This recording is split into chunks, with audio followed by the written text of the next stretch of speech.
अगर रसूल न होते तो हम जहालतों में होते। ये आज गैरत, ये हया का दर्स तुझे किसने बताया? रसूल ने बताया कि अरब का एक ऐसा मुआशरा जहाँ बेटियों को जिंदा दफन कर दिया जाता था। अगर घर में बेटी पैदा होती तो चेहरे की रंगत बदल जाती थी।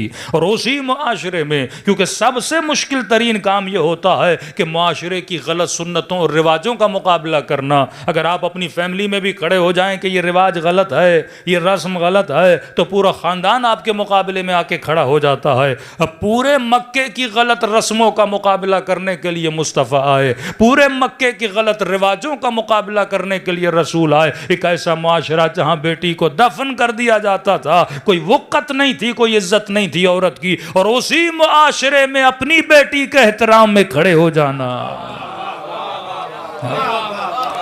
ये किसने सिखाया? ये मुस्तफ़ा ने सिखाया। सैयदा का खुतबा पढ़ें कि अरब वो वक्त याद करो कि तुम मक्के की गलियों के गढ़ों में खड़ा हुआ नजिस पानी पिया करते थे। तुझे तहारत और निजासत की तमीज़ किसने बताई? मेरे बाबा मुस्तफ़ा ने बताई। तो सजदों पे नाज न कर, जिसने सिखाया उस पे नाज किया कर। तेरे पास तेरा कुछ भी नहीं है। अब वो रसूल इन सारी मेहनतों के बदले में हमसे एक चीज़ का तकाजा कर रहा है कि फरमाया कुल ला असलुकुम अलैहि अजरन इल्लल मवद्दत फिल कुर्बा।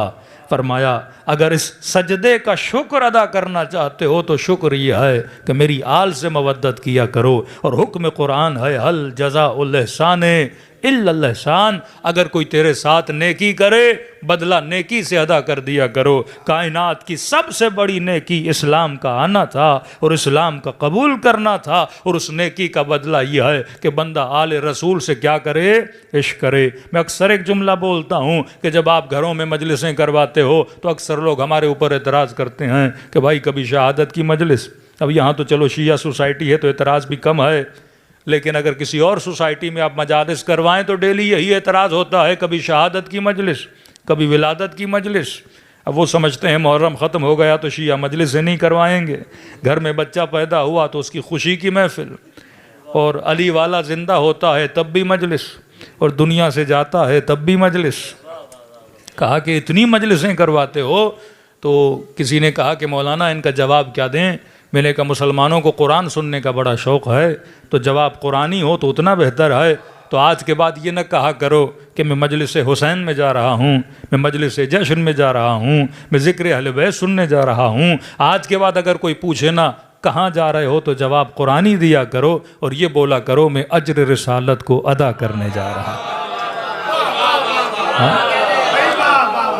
ये मजलिस अज्र रिसालत का नाम है।